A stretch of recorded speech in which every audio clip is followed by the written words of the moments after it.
kesempatan kali ini, saya akan membahas secara mendalam mengenai bagaimana pengelolaan sumber daya manusia global diterapkan dalam sebuah perusahaan multinasional besar, serta bagaimana struktur organisasinya dirancang untuk mampu beroperasi secara efektif di berbagai negara dengan karakteristik yang berbeda-beda. Studi kasus yang saya gunakan adalah PepsiCo, sebuah perusahaan makanan dan minuman global yang produknya tersebar luas dan dikonsumsi oleh masyarakat di lebih dari 200 negara di dunia. Ketika melihat sebuah merek besar yang produknya ada di hampir setiap negara, seringkali kita hanya memikirkan strategi pemasaran atau kualitas produknya saja. Padahal, ada sistem manajemen yang sangat kompleks di baliknya, terutama dalam hal pengelolaan sumber daya manusia. PepsiCo tidak mungkin dapat beroperasi secara konsisten di berbagai negara tanpa sistem SDM global yang terstruktur dan terintegrasi.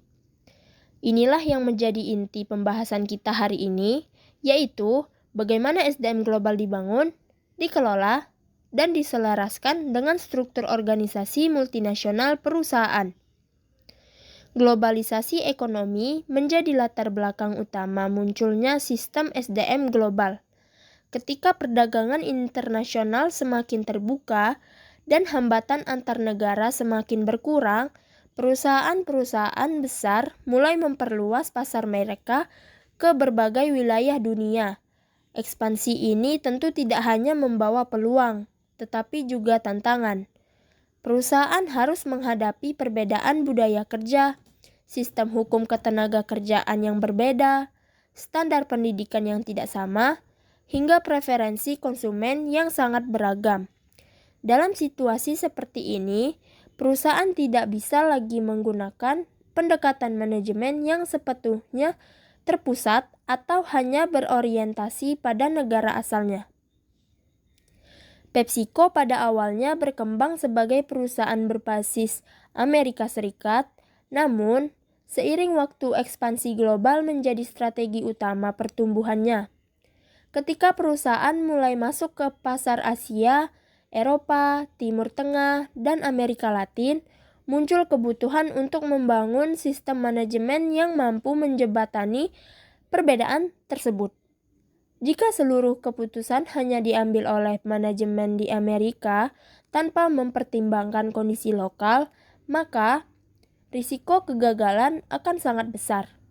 Oleh karena itu, perusahaan mulai mengembangkan pendekatan manajemen yang lebih inklusif dan terintegrasi secara global. Nah, dalam konteks manajemen sumber daya manusia internasional, terdapat beberapa pendekatan klasik yang biasanya digunakan perusahaan multinasional, yaitu pendekatan etnosentris, polisentris, dan geosentris. Pada pendekatan etnosentris, jabatan manajerial penting biasanya diisi oleh tenaga kerja dari asal negara perusahaan. Pendekatan ini memang memberikan kontrol yang kuat dari pusat, tetapi seringkali kurang sensitif terhadap budaya lokal. Pendekatan polisentris memberikan lebih banyak kepercayaan kepada manajemen lokal di setiap negara, namun terkadang mengurangi integrasi global. Sementara itu, pendekatan geosentris berusaha mencari talenta terbaik tanpa memandang kebangsaan, dengan tujuan menciptakan integrasi global yang kuat sekaligus tetap adaptif terhadap kondisi lokal. PepsiCo dalam perkembangannya lebih condong pada pendekatan geosentris. Perusahaan ini mengembangkan sistem talent manajemen global yang memungkinkan karyawan berprestasi dari berbagai negara memiliki peluang yang sama untuk berkembang. Artinya, kepemimpinan dalam perusahaan tidak hanya didominasi oleh warga negara asal, melainkan terbuka bagi profesional dari berbagai latar belakang.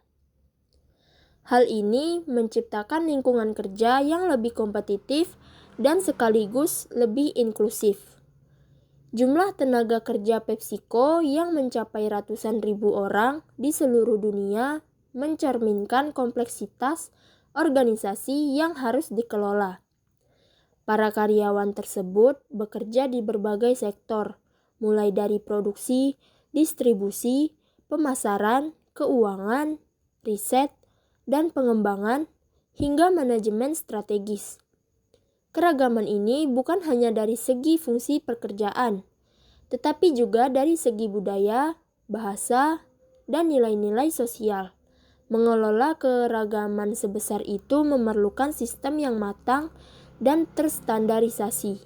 Salah satu kekuatan utama sistem SDM global PepsiCo terletak pada proses rekrutmen dan pengembangan talenta. Perusahaan tidak hanya mencari individu dengan kemampuan teknis yang baik, tetapi juga individu yang memiliki pola pikir global atau global mindset. Pola pikir global ini mencakup kemampuan beradaptasi terhadap perbedaan budaya, keterbukaan terhadap perspektif yang berbeda, serta kemampuan bekerja dalam tim multikultural. Dalam lingkungan bisnis internasional, kemampuan teknis saja tidak cukup tanpa kecakapan sosial dan budaya.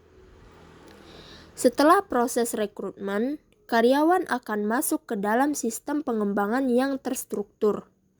PepsiCo memiliki program kepemimpinan global yang dirancang untuk mencetak pemimpin masa depan perusahaan. Program ini tidak hanya memberikan pelatihan manajerial, tetapi juga pengalaman lintas negara melalui rotasi internasional. Seorang manajer dapat ditempatkan di negara lain untuk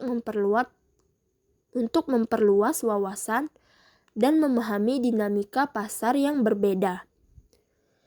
Rotasi semacam ini membantu menciptakan pemimpin yang memiliki perspektif internasional dan mampu membuat keputusan strategis yang mempertimbangkan kepentingan global perusahaan. Dalam hal evaluasi kinerja, PepsiCo menerapkan kerangka penilaian yang relatif seragam secara global. Indikator kinerja utama atau KPI dirancang agar dapat diterapkan di berbagai negara dengan standar yang sama.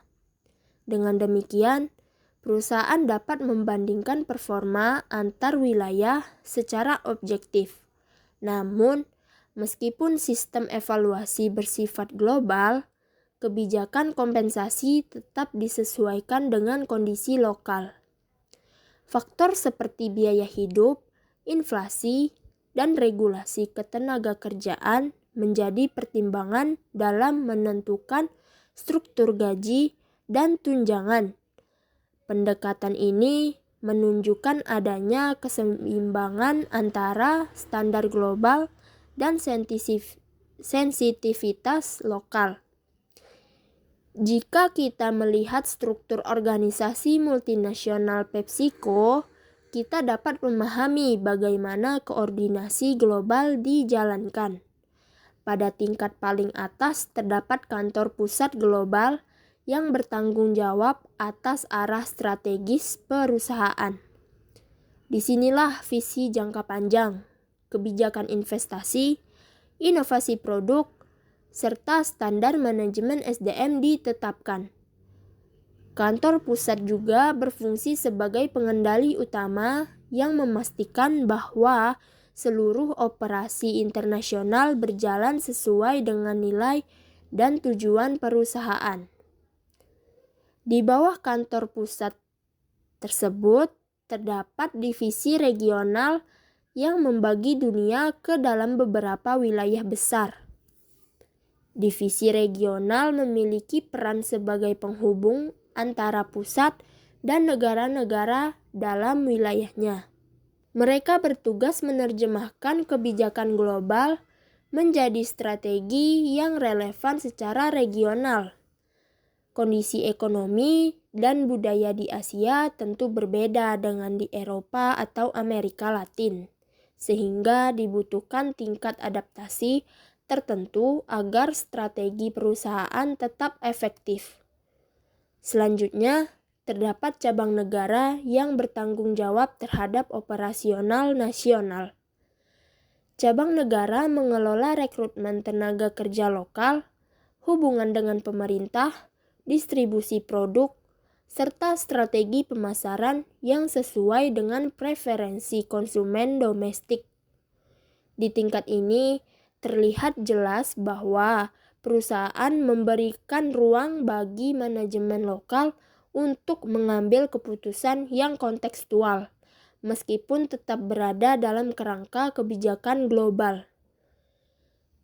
Pada tingkat paling operasional, terdapat unit lokal seperti pabrik dan gudang distribusi. Unit inilah yang menjalankan aktivitas produksi dan logistik sehari-hari. Meskipun berada di tingkat bawah dalam hierarki organisasi, unit lokal tetap terhubung dengan sistem pelaporan global melalui teknologi digital. Standar kualitas produksi dan keamanan pangan tetap mengikuti pedoman internasional yang ditetapkan oleh kantor pusat. Pengelolaan SDM global tentu tidak lepas dari tantangan. Perbedaan budaya kerja dapat mempengaruhi cara berkomunikasi dan mengambil keputusan. Di beberapa negara, gaya kepemimpinan yang tegas mungkin dianggap efektif, sementara di negara lain, pendekatan partisipatif lebih dihargai. Tanpa pemahaman lintas budaya, konflik internal dapat terjadi dan menghambat kinerja organisasi. Oleh karena itu, pelatihan lintas budaya menjadi bagian penting dalam sistem pengembangan SDM PepsiCo. Selain faktor budaya, tantangan juga datang dari perubahan teknologi dan dinamika pasar global. Transformasi digital memaksa perusahaan untuk meningkatkan kompetensi karyawan dalam bidang teknologi informasi dan analisis data. SDM global harus mampu beradaptasi dengan perubahan tersebut agar perusahaan tetap kompetitif. Oleh sebab itu, investasi dalam pelatihan digital menjadi bagian penting dari strategi pengembangan sumber daya manusia. Nah, jika dianalisis secara strategis, keberhasilan PepsiCo dalam mengelola SDM global terletak pada kemampuannya menjaga keseimbangan antara integrasi global dan responsivitas lokal. Integrasi global memastikan bahwa identitas merek dan standar kualitas tetap konsisten di seluruh dunia. Sementara itu, responsivitas lokal memungkinkan perusahaan menyesuaikan strategi dengan kondisi pasar masing-masing negara. Struktur organisasi multinasional yang terdiri dari kantor pusat, divisi regional, cabang negara, dan unit lokal memungkinkan keseimbangan tersebut tercapai secara sistematis. Sebagai penutup, dapat disimpulkan bahwa sistem SDM global bukan sekedar fungsi administratif, melainkan bagian strategis dari keberhasilan perusahaan multinasional. Dalam kasus PepsiCo, pengelolaan sumber daya manusia yang terintegrasi secara global memungkinkan perusahaan mempertahankan konsistensi, kualitas, sekaligus tetap relevan di berbagai pasar lokal. Struktur organisasi multinasional yang diterapkan menciptakan koordinasi yang efektif, fleksibilitas yang memadai, dan peluang pengembangan karir lintas negara bagi karyawannya.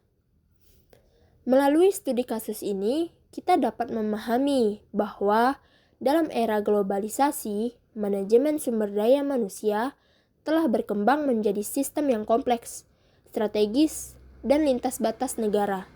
Keberhasilan perusahaan global tidak hanya ditentukan oleh produk atau strategi pemasaran, tetapi juga oleh kemampuan mereka mengelola manusia sebagai aset utama dan skala internasional. Namun, pembahasan ini sebenarnya belum selesai sampai di situ. Jika kita melihat lebih dalam lagi, ada beberapa pertanyaan penting yang perlu kita jawab. Apakah sistem SDM global seperti yang diterapkan oleh PepsiCo benar-benar tanpa kelemahan? Apakah struktur organisasi multinasional selalu efektif di semua kondisi?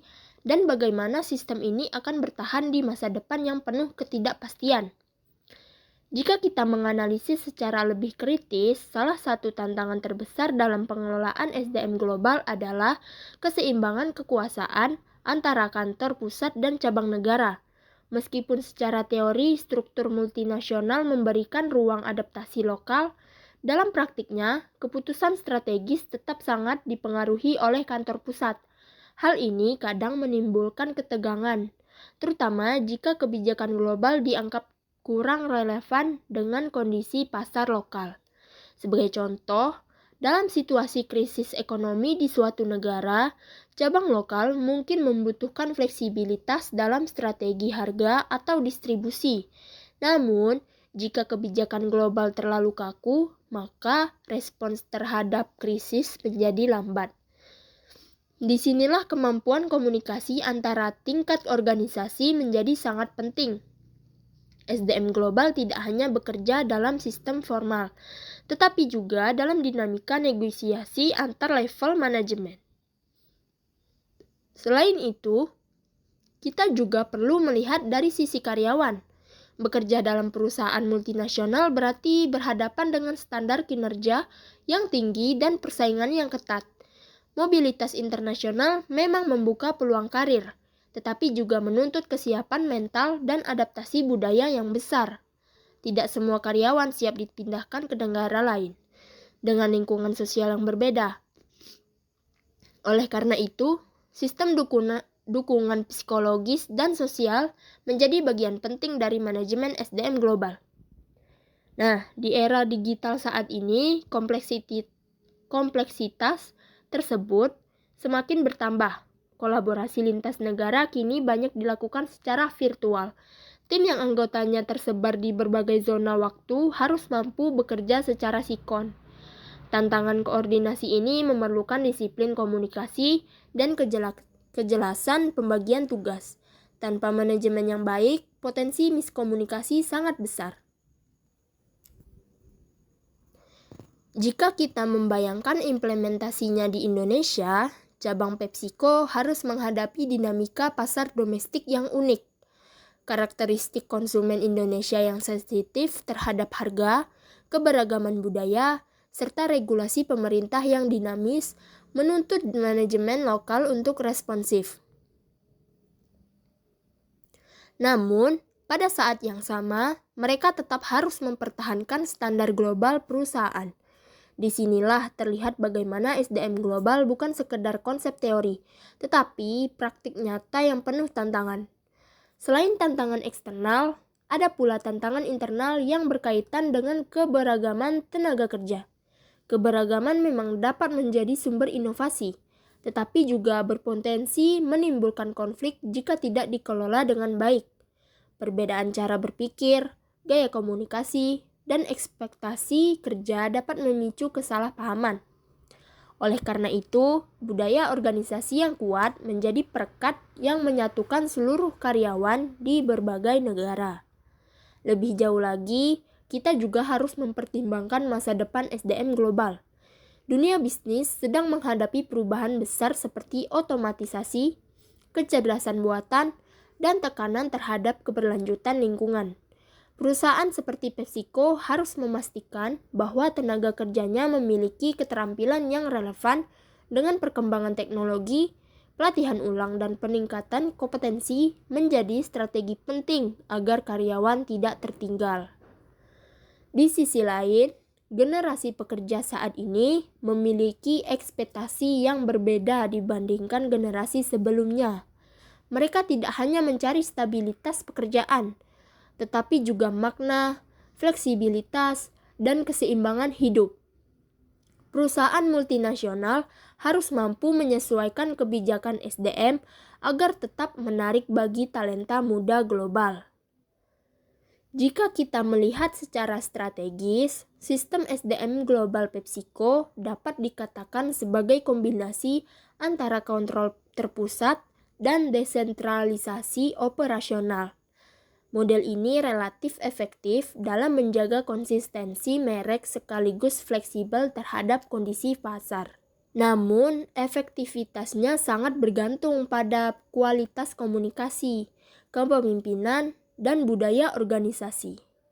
Pada akhirnya, studi kasus ini menunjukkan bahwa manajemen sumber daya manusia global bukan hanya soal struktur organisasi, tetapi juga tentang bagaimana perusahaan membangun sistem nilai, budaya kerja, dan mekanisme koordinasi yang mampu menyatukan ribuan bahkan ratusan ribu karyawan di berbagai belahan dunia.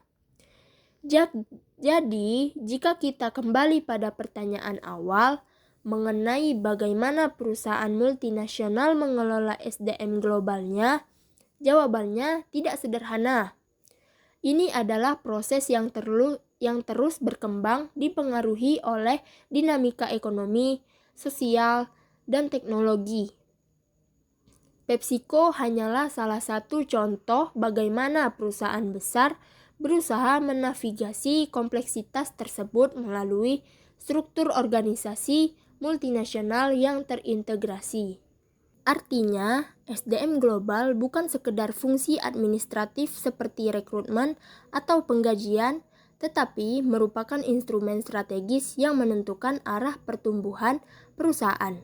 Ketika PepsiCo memutuskan untuk masuk ke pasar baru, yang dipikirkan bukan hanya distribusi produk, tetapi juga kesiapan tenaga kerja, kepemimpinan lokal, serta kemampuan organisasi beradaptasi dengan budaya setempat. Ini menunjukkan bahwa dalam perusahaan multinasional modern, strategi bisnis dan strategi SDM berjalan secara paralel. Jika kita melihat lebih dalam pada praktik di PepsiCo, pendekatan strategis terhadap SDM terlihat dari bagaimana perusahaan tersebut membangun kepemimpinan global. PepsiCo tidak hanya merekrut talenta terbaik di setiap negara, tetapi juga menyiapkan jalur pengembangan karir yang memungkinkan karyawan memiliki pengalaman lintas negara. Dengan cara ini, perusahaan menciptakan pemimpin yang memahami perspektif global sekaligus memiliki sensitivitas terhadap dinamika lokal. Hal ini penting karena dalam perusahaan multinasional, tantangan terbesar bukan hanya perbedaan bahasa atau regulasi, tetapi perbedaan cara berpikir dan budaya kerja. Karyawan di satu negara mungkin terbiasa dengan struktur hierarki yang kuat, sementara di negara lain lebih terbuka dan partisipatif. Tanpa sistem SDM yang mampu menjembatani perbedaan tersebut, koordinasi global akan sulit tercapai. Selain itu, pengelolaan SDM global juga berkaitan dengan bagaimana perusahaan menjaga konsistensi nilai organisasi. PepsiCo, misalnya, memiliki nilai inti yang diterapkan secara global, namun tetap memberi ruang adaptasi pada konteks lokal. Disinilah terlihat keseimbangan antara integrasi global dan fleksibilitas lokal. Perusahaan tetap memiliki identitas yang sama di seluruh dunia, tetapi tidak memaksakan satu pendekatan yang kaku di semua negara. Jika ditarik kembali ke teori manajemen sumber daya manusia global, praktik ini menunjukkan bahwa keberhasilan perusahaan multinasional sangat ditentukan oleh kemampuannya mengelola keberagaman sebagai kekuatan, bukan hambatan. Keberagaman budaya, latar belakang pendidikan, dan pengalaman internasional justru menjadi sumber inovasi ketika dikelola dengan sistem yang tepat. Dengan demikian, melalui contoh PepsiCo, kita dapat memahami bahwa manajemen SDM global bukan hanya konsep teoritis, tetapi praktik nyata yang menentukan keberlanjutan perusahaan. Perusahaan yang mampu menyelaraskan strategis bisnis dengan strategi pengelolaan manusia akan lebih siap menghadapi perubahan global yang terus berkembang. Nah, pada akhirnya, pembahasan ini menunjukkan bahwa keberhasilan perusahaan multinasional seperti PepsiCo tidak hanya ditentukan oleh kekuatan merek atau luasnya distribusi produk, tetapi oleh bagaimana perusahaan tersebut mengelola manusia di dalamnya. Dalam konteks global yang penuh perubahan, sumber daya manusia menjadi faktor penentu apakah strategi dapat dijalankan secara efektif atau tidak. Oleh karena itu, manajemen sumber daya manusia global bukan lagi sekedar fungsi pendukung, melainkan menjadi fondasi utama yang menjaga kesinambungan, stabilitas, dan daya saing perusahaan di tingkat internasional.